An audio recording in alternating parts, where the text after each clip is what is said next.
Am I still on? Yeah, still here. Okay. Yep, you're still on. Oh, we already have people. Okay, so we are live, Caitlin, so I'm going to let you take it away. Okay, good evening, everybody, and welcome to another Career Coaches on Call.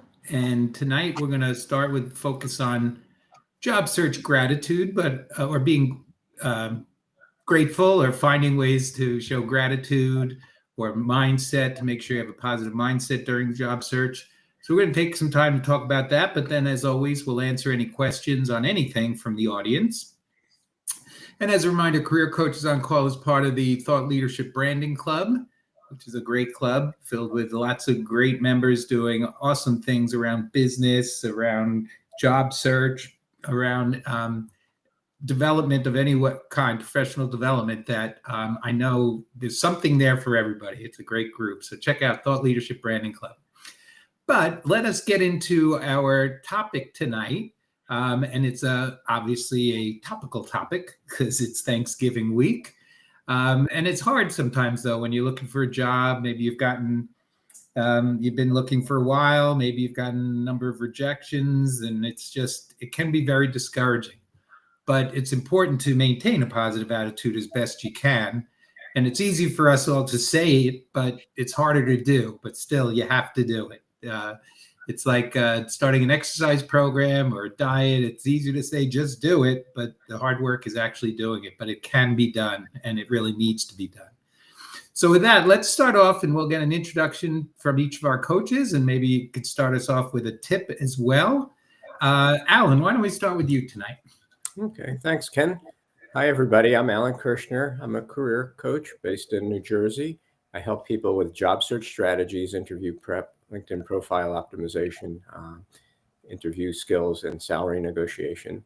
And my tip would be that even though you're in the job search and you haven't landed yet, be grateful for some of the small ones that you've had, where you've been able to reach out to somebody's been helpful with a recommendation, you've made it through a screening interview. So kind of think about some of the things that have gone well so far and realize that these are steps to the ultimate goal of getting to the job. So it's important, not to just think of it as an all or nothing, that either I have a job or I don't. It's the steps that are really important as well too.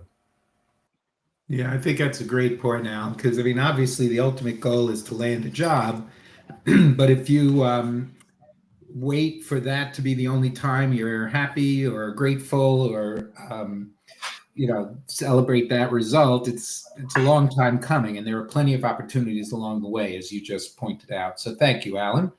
How about Charla? How about you next? Hello, I'm so happy to be here with you tonight. I'm Charla Taylor, a career coach and resume writer based in Central Florida, but I help people from all over the United States. And I want to build on what Alan said, because I think he's onto something there. This all or nothing mentality can also kind of relate to having abundance or a scarcity mentality. And we need to expand our vision. An abundant mindset opens you to possibilities, while a scarcity mindset really narrows your focus to what's missing. And when you believe that your opportunities are limited, you become desperate and you overlook connections that don't lead to immediate job offers. But with an abundance approach, every conversation becomes valuable, whether it's practice, information, or future referral. You start seeing that one no doesn't diminish that pool of available opportunities. So I encourage you to reframe each application or networking conversation as one of many opportunities, not your only shot. So create a tracking sheet where you list 20 to 30 target companies rather than fixating on 2 to 3, which naturally shifts your mindset towards abundance thinking. And, I'm seeing a lot more opportunities in those small and mid-sized companies. They're still hiring, whereas some of the big Fortune 500s, they're shedding jobs, trying to determine, how much they're going to spend on AI versus, how is that going to restructure the organization and which positions that they really need. So the two people that landed in the past couple of weeks have both landed at mid-sized companies. Something to think about. Yep, that's a great thought. It's when you do make a list like you talked about, target companies like that, practicing that abundance you talk about, and it does give you so many more opportunities to be grateful.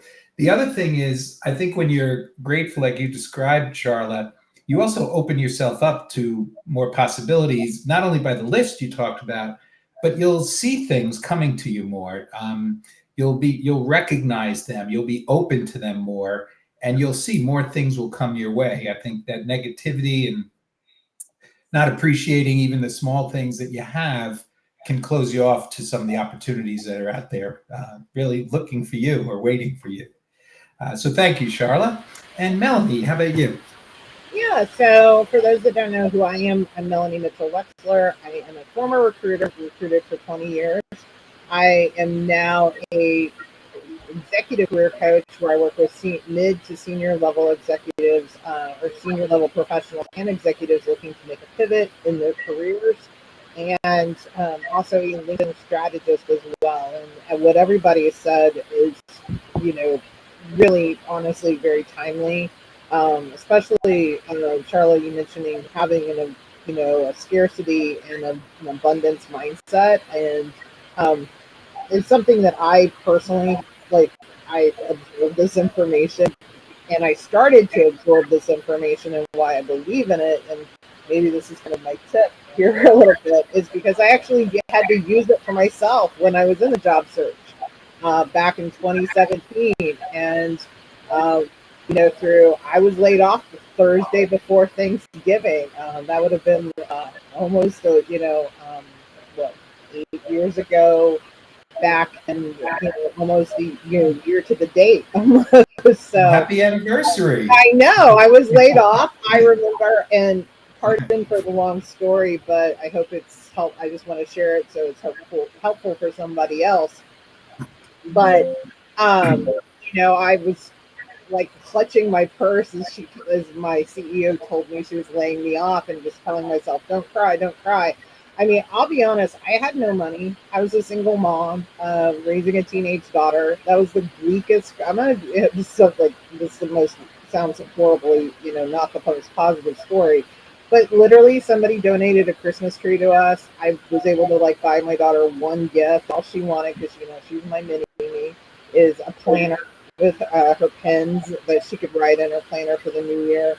It wasn't necessarily the most. My father was sick at the time, so there was a lot happening in my life. I was not in a good space. And honestly, that's how my business got started, because I always say they kind of threw me a bone. They're like, "Hey, can you help me with my resume?" I was like, "Well, yeah, I recruited for 20 years. And from that, my business actually started to grow, because one person asked for this, but I will tell you, the thing that changed how I look at life and what got me out was how I changed things. And instead of talking negatively, talking about all the things that were not going to happen. There's a lot of crap that happens in this job market. There's a lot of crap that happens with the job search right now, folks. We could sit here all day and we could agree with you. I mean, all four of us could. Or we can say, what are we going to do? How are we going to tackle it? It's not about a bubble or going, there's unicorns and sunshine and it not acknowledging it, but you can either face it with optimism or you can face it with pessimism. And if one of the things that you'll learn, and I encourage people to read, and I'll try to find the link for you, it's called The Power of the Subconscious Mind. It's an incredible book, but it's also very scientifically based on how your mind works. So if you think something negative is going to happen, guess what you will see? You will only see negative things that happen, because that's how you program your mind to think. And it's the same thing. Like if I say, "Hey, Kim, there's a yellow car. I haven't seen a yellow car in 6 months." Guess what you're going to start seeing left and right? you're going to start seeing yellow cars. Why? Because your mind is opened up to it. So I hope that today just comes into this conversation with an open mind and find the things that we can be grateful for. Okay, I'm off my soapbox now. That was good stuff, though. Thank you, Melanie. And Charlotte, I'm not sure. Do you have your phone and computer on? Because you're picking up Melanie somehow. I'm not sure. Oh, okay. Yeah, I can't see the chat otherwise. Oh, I'll be okay. all right. No, that's fine. It's just when Melanie was talking, how that halo goes around you when you talk. So both of you had that at the same time. So I don't know. But you didn't hear me though, right? No, I think we were getting an echo of Melanie, though. Okay. I think. I acted it out. Okay. Hopefully that resolved the problem. Yeah, I totally agree. That scarcity thinking, it really creates a tunnel vision. And when you operate from scarcity, you kind of avoid kind of applying for jobs if you don't meet 100% of the qualifications, or you hesitate to seek out people because you think, well, they're too busy for me. So I think when you have that scarcity mindset, it kind of gives you those self-imposed limits like Melanie was talking about that cut you off from opportunities that you would normally see. Yeah, that is very true. And I also think, when you're out of work, there's a loss of control. You kind of go to work every day, you have your routine, you know what's going to happen more or less, you get your paycheck. There's some level of routine and control there. You lose your job and it's like, oh my gosh, what's happening? What do I do? Where do I go? Why am I getting all this negativity? But the one thing you can control is how you respond to it. I guess it's a cliche or saying life is 10% what happens to you and 90% how you respond to it. So you have a choice. You can take that scarcity approach. You can say that, woe is me. Oh, it figures, that always happens. Just my luck. It happens that way. You could take that negative approach, or you could take a positive approach. And even if you think that positive approach, that doesn't mean anything. That's just foo-foo stuff. So what? Let's say it is. But wouldn't it be more pleasant and better to walk around with a positive mindset than a woe is me negative mindset? And I think, as each of the coaches have said, there really is something to having a positive mindset in terms of attracting opportunities, how you present yourself, how you feel about yourself, which affects how you present yourself. So the one thing you can control is your attitude. You can choose, you have a choice. Choose the negative route, or choose to see the things that are good in your life, that are positive, and to have an optimistic view and that growth mindset that the coaches have been talking about. So that was an excellent round, a great start, folks. Thank you very much for that. Let me go back to Charlotte. And Charlotte, this market, it's a tough one. And it's taken a little bit longer for people to find roles than they have in the past in general.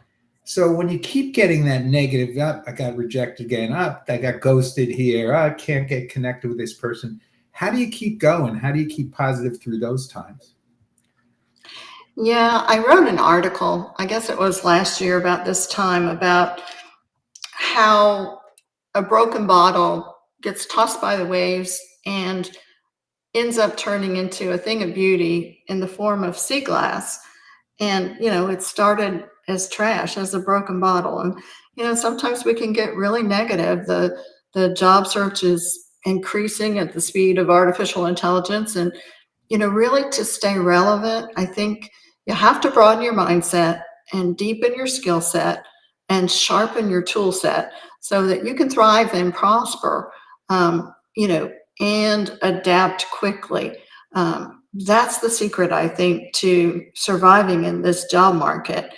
And I think we tend to, we're real productive for one day, and then we kind of sit around and mope for 2 or 3 days, and then we think, okay, I got to get back on this again. But, I want to share a quote from Marie Forleo. She's the author of Everything is Figureoutable. And if you don't mind kind of crass and candid, she has some excellent advice on how to, everybody is capable of figuring things out. And that's true of the job market too. And she said that success doesn't come from what you do occasionally.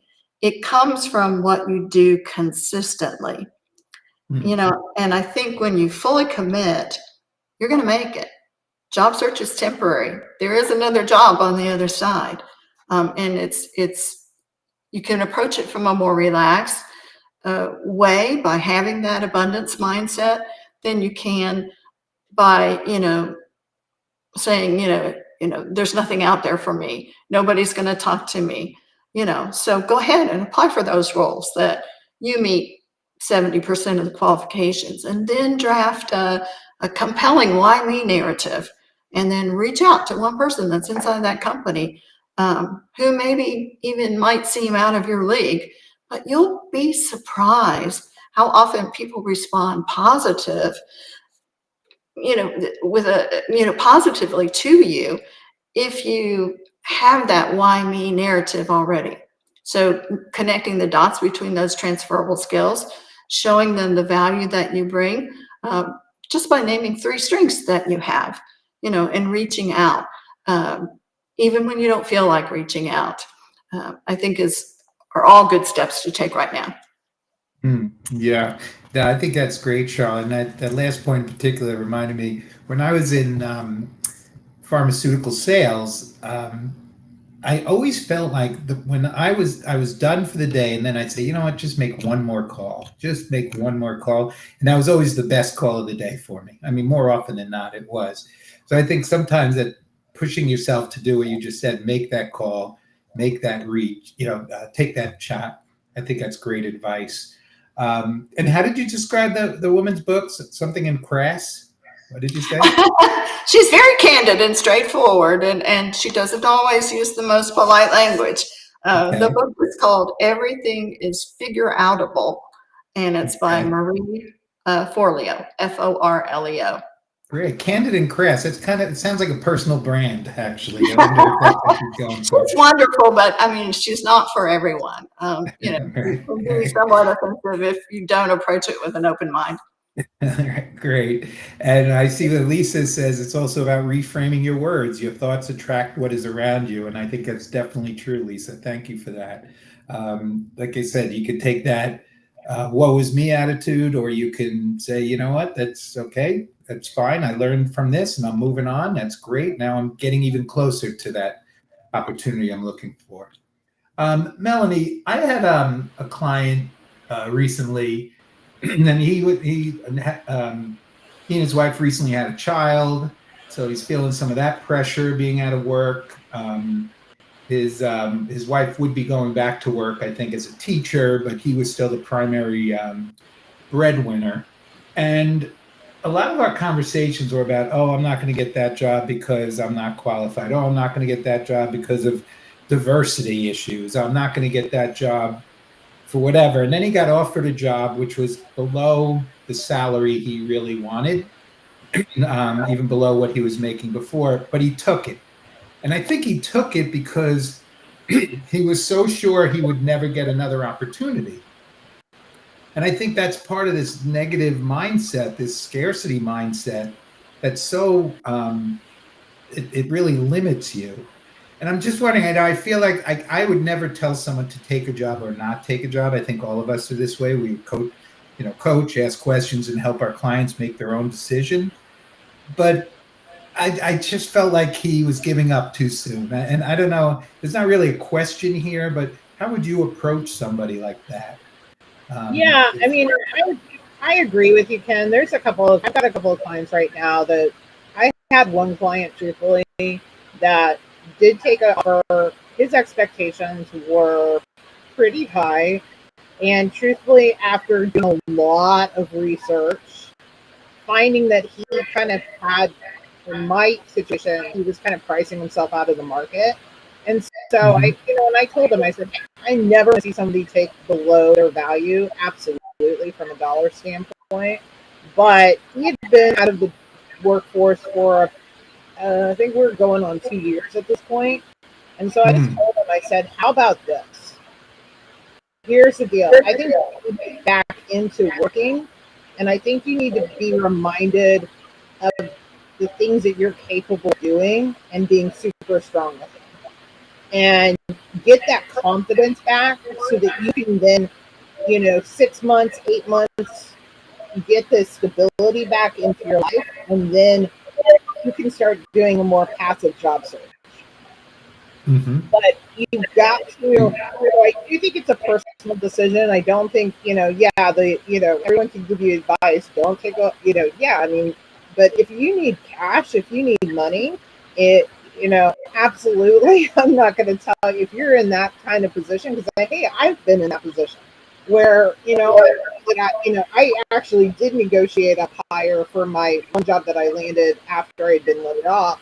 But I'll be honest, had I not worked on my mindset and my approach and how I was coming off, and I don't think I would have been able to, even with all my skills, but I had worked on that for literally every single day for 60 days straight. I did, and this was on the advice of a coach, was, Melanie, every single day I want you to write down something you're grateful for.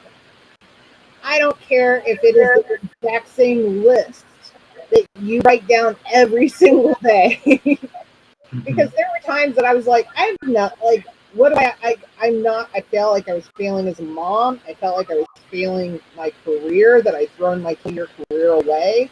I felt like I was I barely was getting up out of bed, to be very truthful with you. So when I always say, when I preach this stuff, it doesn't come from just, I read a book. It came from that I actually had to implement it in my own. I look back on the person that was interviewing, and I will say, I wouldn't have hired that girl. And here's the other thing I will say. I've also been that person that's done the interviewing, and where I've known a person has been, I can just see in the face, I can feel it. And going back in. But I can feel that, and and there's those times that you're just like, it doesn't come off positive.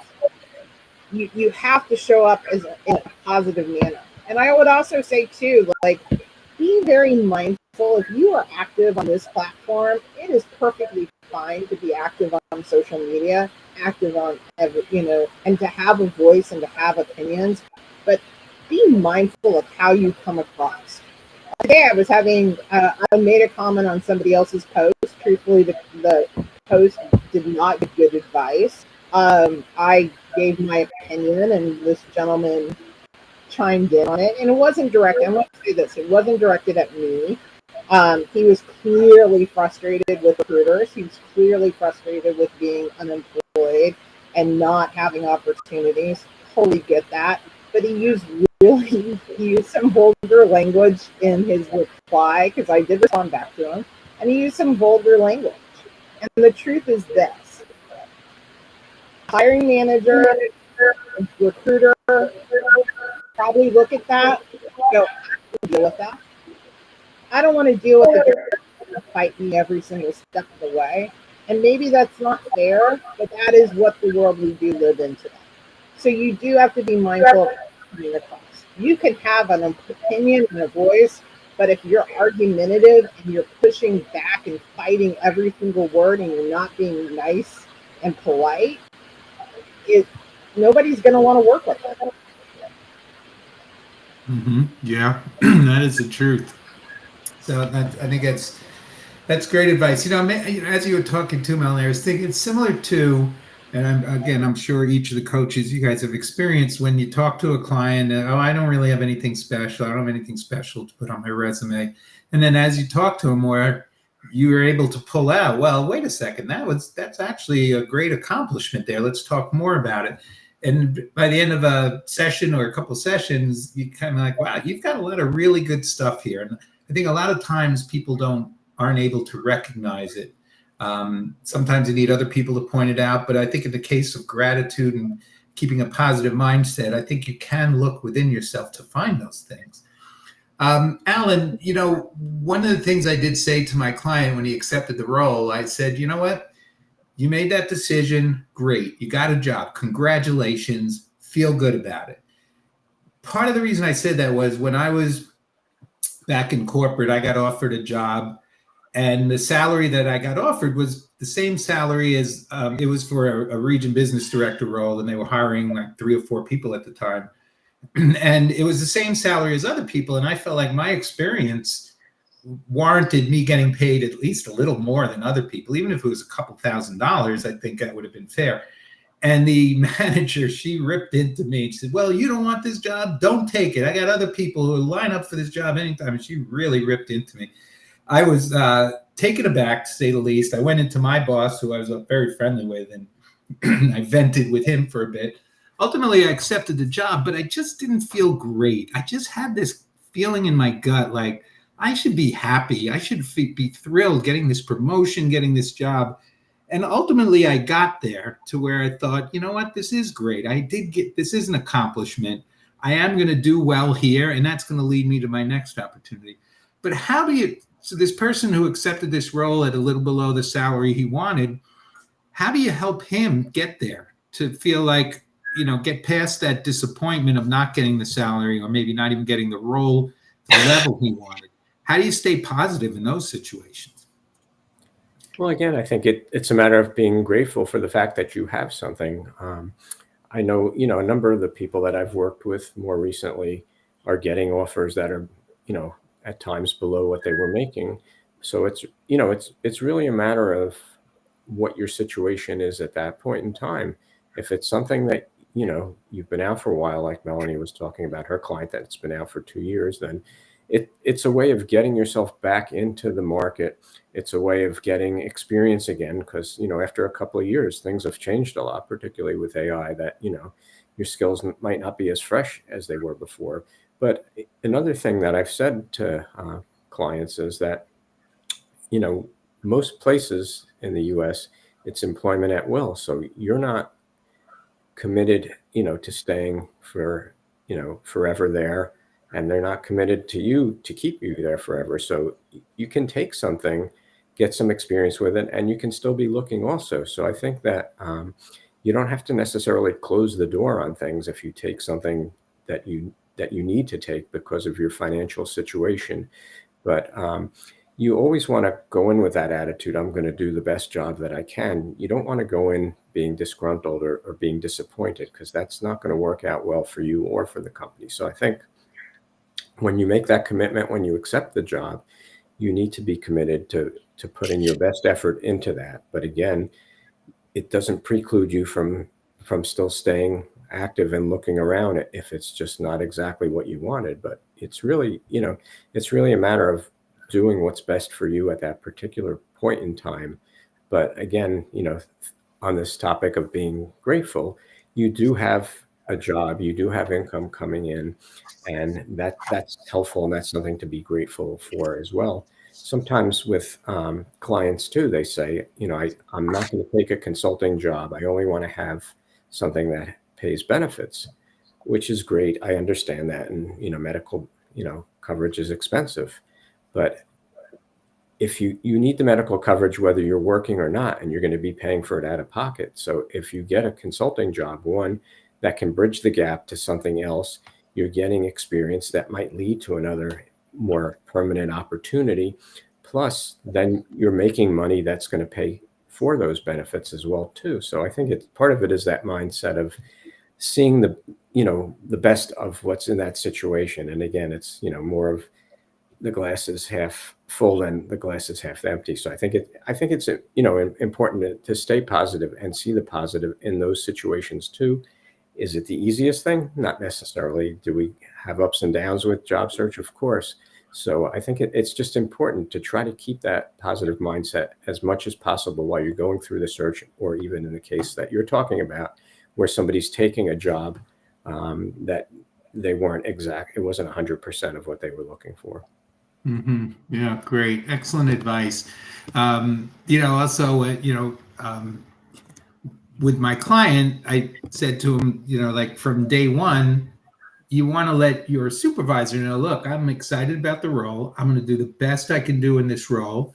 But at the same time, I want you to know that I'm looking for more, and I'm looking to be developed in ways that'll prepare me for my next opportunity. when it comes. But I know my first priority is getting the work done. I think if you take that, that too is a growth mindset, right? I'm taking this job. I'm going to learn. I'm going to grow. I'm going to look for opportunities. If it's not there, I think Melanie mentioned it earlier, with the experience you're getting, it could be somewhere else. So, being happy for the job, knowing you got a regular paycheck again, I think that's really important. So thank you, Alan, for some excellent advice there as well. And, Alan, as you were talking too, it got me to thinking, I think related to this keeping a positive mindset, I think it's a important topic in job seeking is negotiations. So, this person of mine, he went back and he said, look, this was the range I saw. This is what I was looking for. Can you do better? They weren't able to, but they did give him a signing bonus. It was small and it didn't make up for the salary difference, but at least it gave him something to feel good about, and it was a little something. But from a negotiation point of view, Melanie, how far or how hard do you push if you're below your salary expectations, but you kind of need a job? Well, I always believe that regardless, unless the opportunity, they present you with every single thing that you asked for and, whipped cream and a cherry on top, and you're just like, okay, I've got nothing else to, that there's always a door open, okay? And so some of this is knowing the conversations that you have that have led up throughout the interviews, knowing what you're bringing to the table, if you're bringing a specific, specialty or skill set or experience. But I think that depending on where the offer comes in, if you know that they're already coming in at your highest level, then maybe asking for a sign-on bonus or asking for get in writing. You can always ask for in writing. Please do this and have it in writing that you will be eligible for an additional bonus after 6 months based on performance, and you can agree on on deliverables and things of that nature. You can always think outside of the box. There's sometimes different types of benefits that you might be able to. They may say like you have to work a certain amount of time before you're eligible. Truthfully, some of those, or you earn certain like vesting situations, things like that. You can always have, you can always ask. That's the thing. You have, you mentioned, Ken, in the beginning that sometimes, the reality is we don't know until we ask. You can control your attitude. You can control how you show up every single day, but you can always control the questions that you get to ask. And so you don't know until you ask. And so I think that you have to go in with a certain amount of confidence, but you also have to be prepared in terms of knowing what you're bringing to the table and how that's going to benefit the organization. So those to me are the most important things. Mm-hmm. Okay, good. Yeah, and I think that again, it's what's in your control and what's not. Here you can control giving it a shot, trying to get more or trying to negotiate something, and then once you're in that role, keeping an eye on the prize. Where I'm moving in the right direction. Maybe not as fast as I want. Maybe this job isn't the big step I wanted in that direction, but I'm moving. And to Alan's point earlier, it's not always the big wins, it's the small wins that keep you going. So thank you for that, Melanie. Coming back, let's see, who am I on now? I think I'm on Charlotte starting out for this one. Charlotte, from a gratitude point of view, do you have any practices that you do, or any that of your clients doing, that you would recommend for people to try to keep that positive mindset? Yeah, I do. I recommend you keep a gratitude journal. It really helps you rewire your brain during times of uncertainty. And especially when you're a job search, your brain naturally fixates on what's wrong, the rejection emails, the silence, the bills that, aren't getting paid.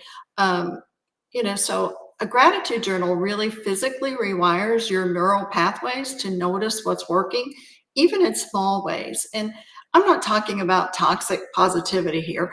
It's training yourself to see the full picture rather than just the threats.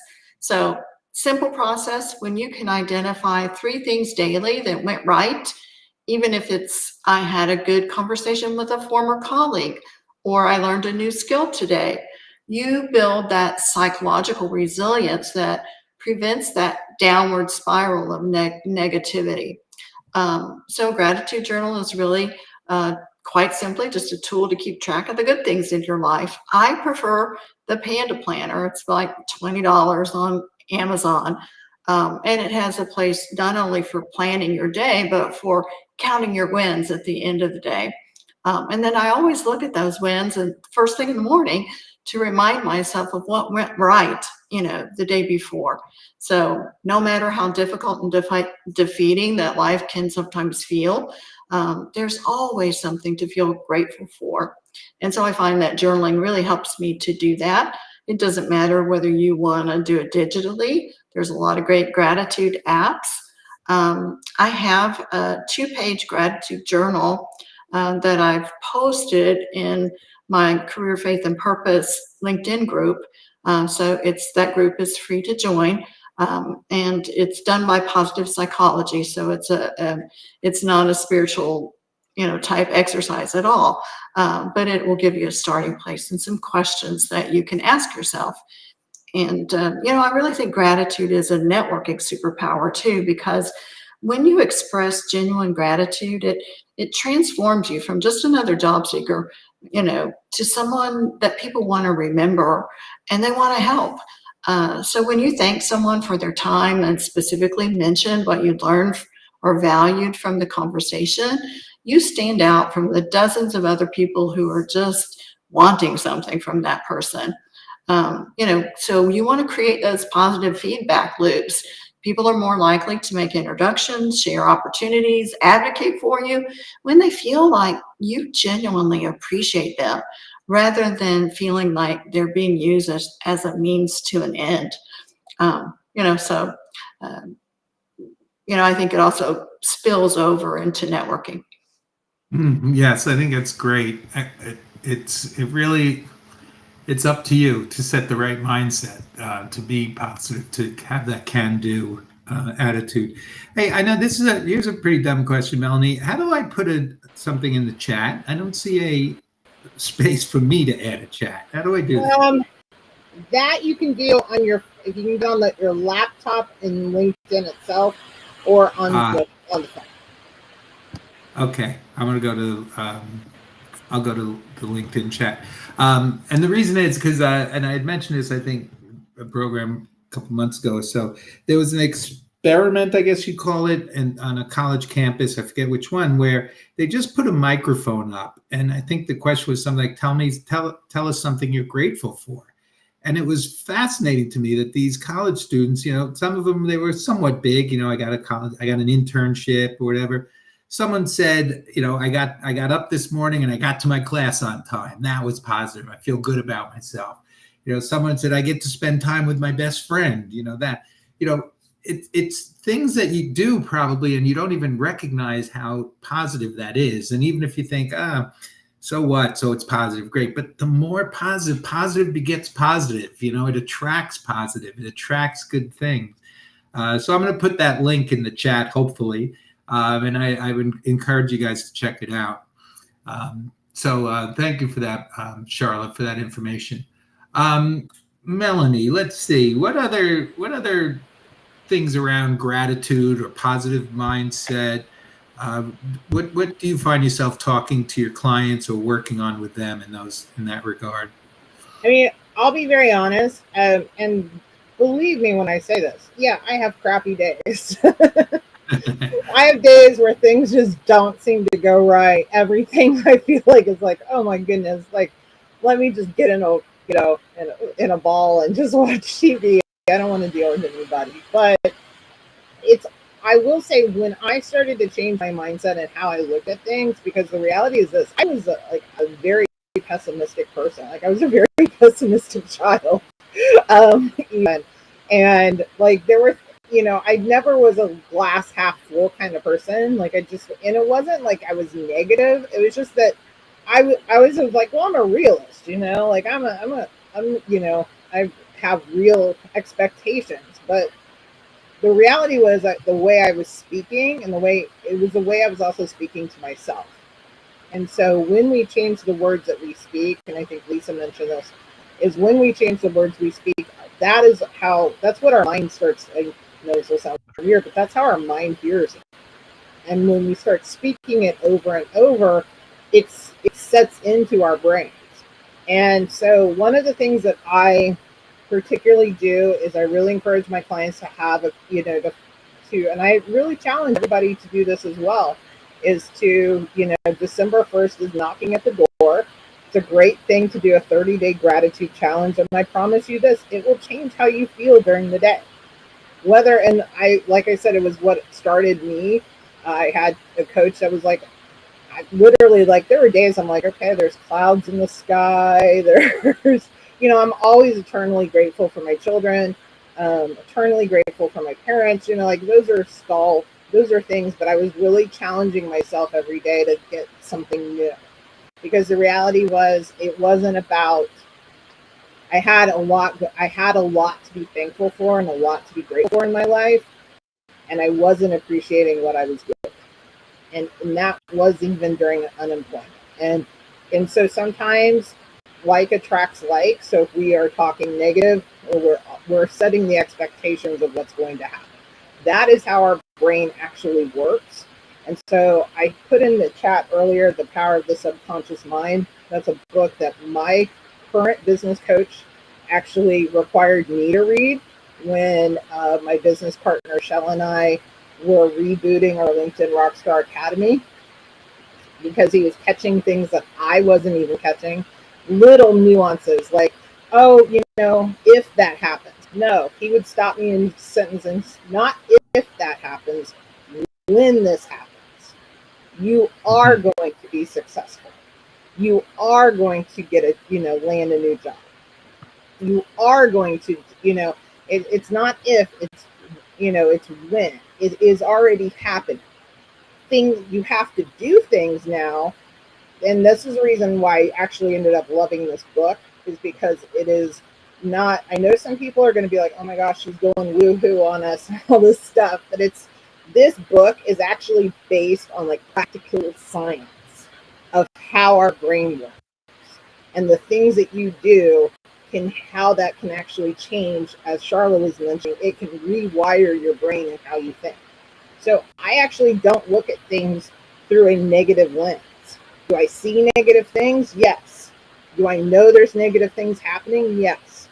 But I choose my response differently.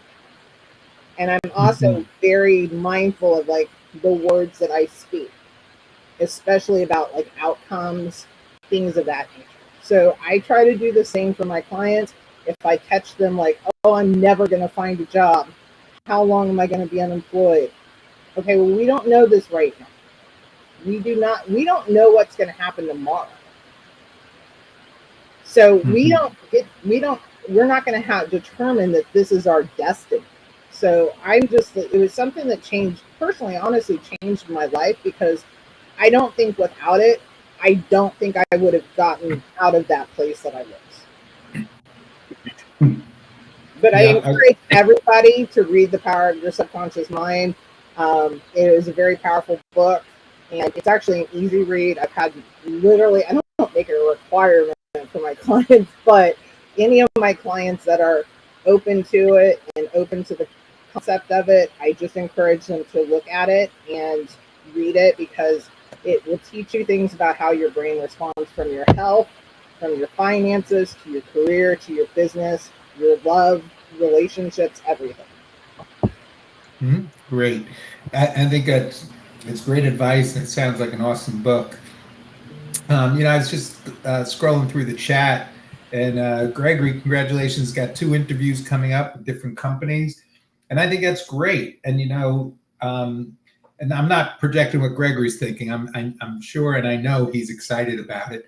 But I know some people who will say, yeah, I've got these 2 interviews, but I'm not going to get the job, that I'm not really qualified, or they probably have an internal candidate they're going to get, and I don't stand a chance. Well, yeah, probably not. You probably don't.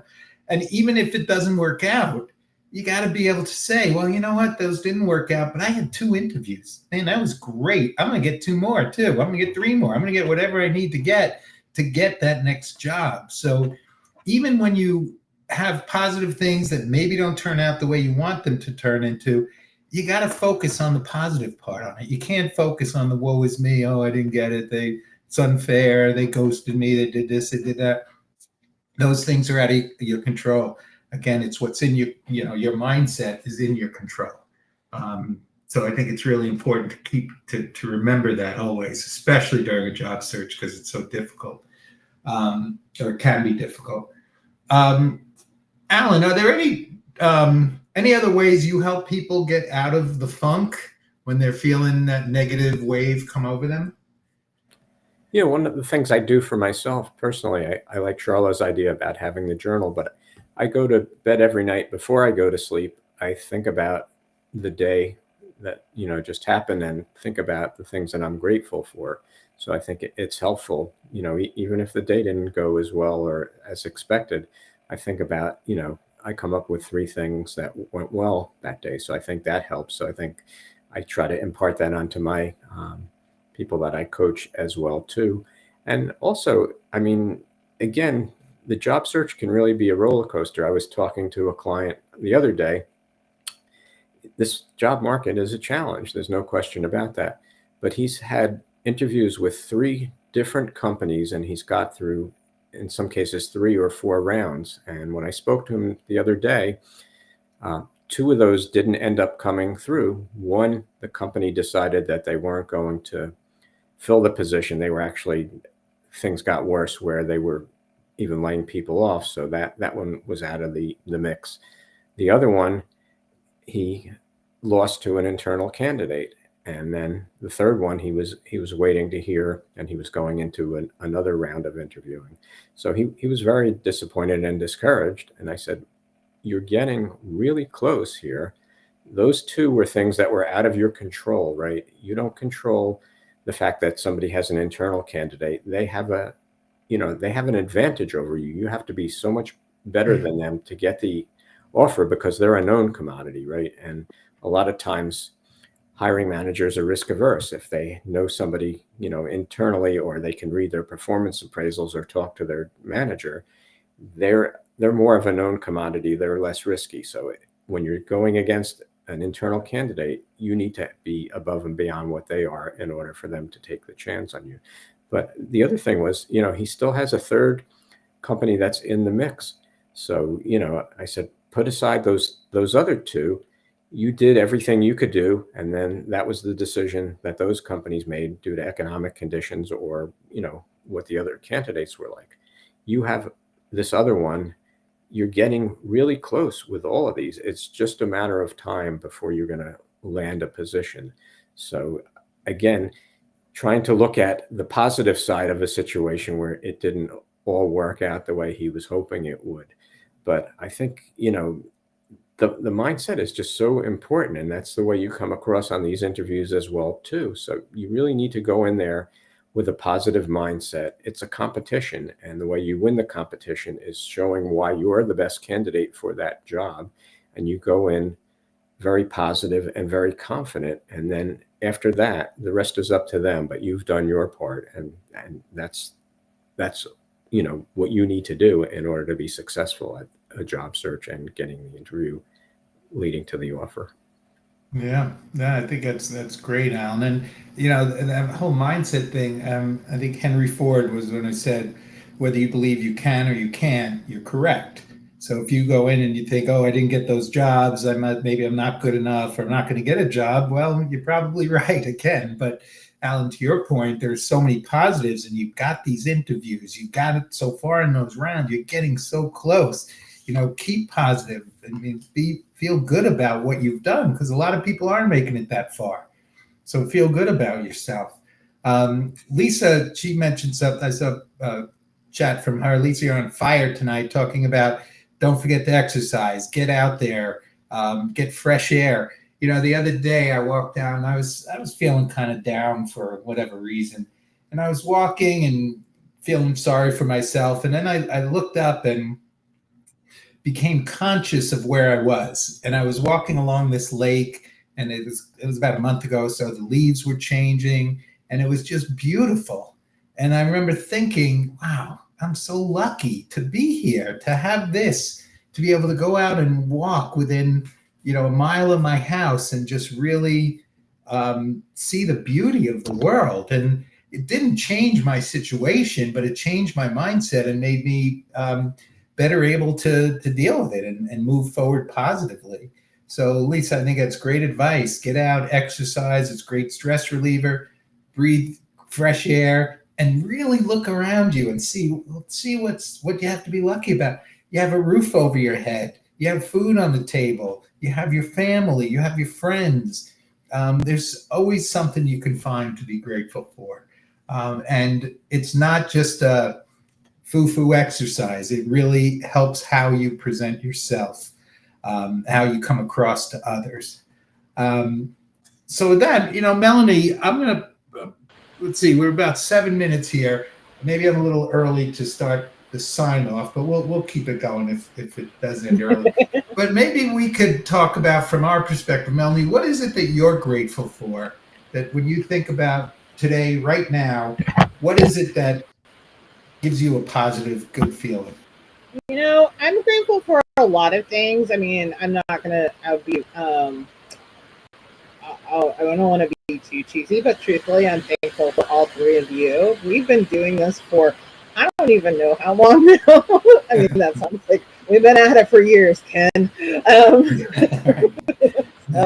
We're not as young as we used to be. We know that. It's been a long road now. But I'm very thankful for all three of you because, when you're a career coach sometimes and you work with people every single day and you hear their challenges, I think it can put you in perspective, but some days too, it's really hard because you feel like you're not doing enough, and sometimes that carries, a little extra weight, and we have to kind of know when to balance that. So having people that you can rely upon, and I truthfully know that I could reach out to any one of you and you would be there to support me. Like, I know that. And so that I'm internally grateful for. My children always. And, I'll give a shout out to walking around here. I'm grateful, Mr. Simpson is on the road to recovery. We've spent a pretty dime on him, but we still have a CAT scan to go. So fingers crossed he will be out of the woods. But, I'm grateful for this little guy who sat on my stomach this morning, got right up in my face at 6 a.m. and was like, lady, get up, it's time to feed me, and woke me out of a deep sleep. So I was like, okay. But no, I'm very grateful for, I'm grateful for him, and I'm just, grateful for where I get to be today. And those are the biggest things for me right now. It's just, being surrounded by positive people. And on that note, before we pass it on, I think we all have probably had people in our lives that are just like, oh my, like, they're just negative, like everything they say is negative. And you wonder, like, do they ever like have a positive thought? And that becomes so draining when you just constantly hear negative things. And the same goes for how you're receiving it. When you are just like, you're not finding, talking about gratitude and telling things that I'm grateful for makes me feel good. Like, it actually does, and it's healthy for you. So if you find yourself in that negative rut, we all do, even I do, find the things that you can grateful for. Yeah, I think that's great, Melanie. I guess maybe a pet peeve of mine, when people who have so much and something doesn't go their way and just my luck. And I want to say, what do you mean just your luck? Look at your life. There are people around the world that live in terror. There are people around the world in this country who can't feed themselves, who don't have a roof over their head, who have truly difficult, challenging lives. And because you what, you didn't get that job, but you still have your house and you have your family and you have your, so many positive things that just my luck for people who have so much, it just bothers me. I got to be honest with you. Well, So I think it probably bothers me too, Ken, just because I've traveled to Honduras, and you guys know how much Honduras means to me. And I've literally sat with children that had no food for days, living in dirt floors. And I'm not exaggerating. I mean, I can show anybody's pictures. I've literally handed a child a crayon, and that you would have thought I gave that child, $10 million, for one crayon. I literally sat with people that have nothing, but yet, honestly, happiest people in the world. And probably the greatest thing for me ever was taking my daughter on her first trip to Honduras. And she came back. She was 14 at that point, maybe 13. And she just was, her perspective on life and it forever changed, and how she looks at things and what she is grateful for, because she realized she was going to private school at that time, and she was like, like, you guys have nothing to complain about.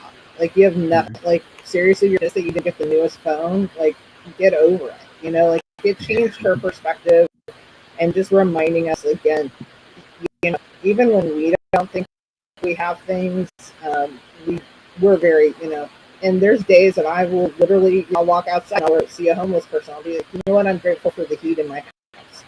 I'm grateful to be able to have that. So it is an important topic to me on many levels, and I do believe that it has the power to change your job search. Yeah. Similarly, my wife and daughter went to Ghana and they worked on an orphanage. And one of the kids asked my daughter, "Are you happy in America?" And my daughter said, "Yeah, mostly I am. How about you? Are you happy?" And these people, like you just described, Melanie, have nothing. And the little girl said, "Yes, I'm happy." And my daughter said, "Well, why?" And she said, "Because we have each other and we have God." And that was all that's how she found her happiness. She didn't have what we have here. So not to be like too preachy or anything, but we've really got to find the joy in our own lives. Charla, how about you? And I don't know if you want to give an example of how you focused on your happiness, maybe in difficult times, or just how do you practice gratitude? I like to keep a resilience diary. List 5 or 10 really difficult situations that you've overcome professionally or personally, and how you did it, so that you can look back at that when you're feeling defeated. You want to review that resilience diary and remind yourself, I went through this and I came out on the other side.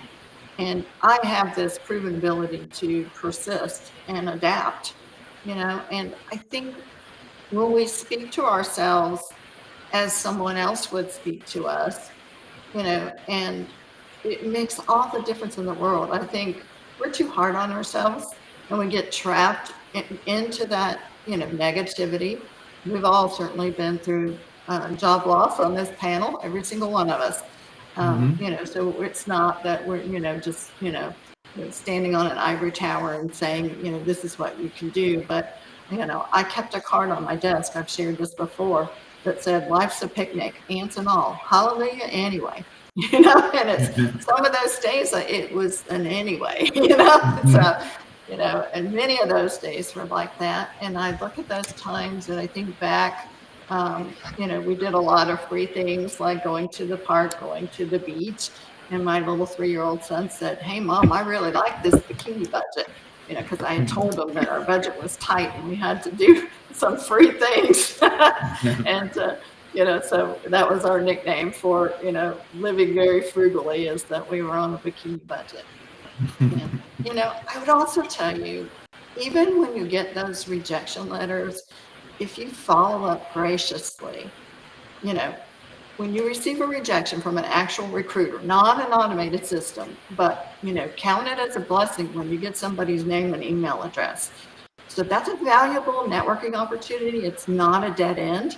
The recruiter who contacted you is a real person with verified connection to that company, and maintain a professional relationship with that recruiter. That person could prove to be very beneficial down the line. So I encourage my clients to send a thank you for not getting the job letter. And And yeah, you heard that right. I want you to send a sample message, something like, um, you know, hello, Jim. Thank you for taking the time to update me on my application status for the position of case manager. And although I'm disappointed with the outcome, I remain genuinely interested in St. Jude's Hospital mission to eradicate childhood cancer. And I would love, welcome the opportunity to be considered for future openings in pediatric oncology that are a stronger fit. So please feel free to contact me when another opportunity opens up. That way you leave with gratitude. You are telling them you remain interested should another, position that's a better fit comes along. And I've seen it work with my clients, especially if, they extend the offer to their number one candidate, that candidate turns it down. You've already expressed your continued interest in that job. I've seen it come back to the second choice actually becoming the new hire. And I've also seen it work with clients that have sent this thank you letter after a rejection. And they, down the road, 3 or 4 months, there's another opportunity. Or it could be even sooner that, there's, filling out their org chart and they feel like you would be a better fit in another place. If you don't send that letter, you've cut off communications. So, I think that's a time when we don't feel very grateful. It hurts to get those rejection letters, but it's a really great time to build relationships. So that would be my final tip. And if you want to get that gratitude journal, just hop on over to the LinkedIn group called Career Faith and Purpose and join us. It's pinned at the top of the post. And then I also have another offering that I do each year around Thanksgiving time. I've created a course on resilience, and it's kind of when the going gets tough, strengthen resilience in tough times. And it's a mini course. Probably won't take you more than a day or two, but I've allowed, give yourself a week so it doesn't overwhelm you. But there's a lot of good tips in there for dealing with anxiety, trying to learn from the situation that you're in and how to launch out going forward. Right, great. $9.95, so it's not going to break anybody's bank. If you've already bought it, it's the same book it's the same course that I put out last year. So if you'd like to read it again, I can, give you access if you've already gotten the book. That's great. Thank you, Charlotte. It's a great offer and also great tips as well. So thank you for that. And Alan, how about you? How do you stay positive or show gratitude? Yeah, there's a lot of things that I'm grateful for: my health, my family, my friends here in the coaching world, you three, as well as other people that I know. And I just feel grateful to be able to help people that are in job search, because like Charlotte was saying, we've all been through it ourselves too, so I understand what it's like. And if I can make it a little bit easier, give you a little bit more encouragement, then I feel grateful to be able to help people and do that too. And I always learn something new when I'm on the call with fellow coaches, so I always thank them for a great session, and I'm grateful for that as well too. Great. Thank you, Alan. And thanks also for the great contributions tonight, as always, as all the coaches have done. And, I would say, too, that coming into tonight, to be honest with you, I came in a little sluggish, not feeling just great about stuff in general. And having this conversation with you all and being able to share and hopefully help some of you out in the audience, that gave me energy. That makes me feel good about myself again and gives me a positive outlook once again. So I want to thank each of you folks listening in. If you need help or support from a career coach, I think any one of the coaches on this call can help you out, and you could talk to us all and see which one fits your needs and fits what you're looking for and fits your personality. So please do. We're glad you're here. We hope we helped you. And if you need additional help, please do reach out to one of us. So thank you all for a great call. I want to wish everybody a very happy Thanksgiving. Have a great weekend. Let's put the thanks back in Thanksgiving and really appreciate what you've got. We'll be back in 2 weeks. And until then, everybody, please be well and take care. And again, have a great holiday. Good night, everybody. Good Good night. Happy Thanksgiving.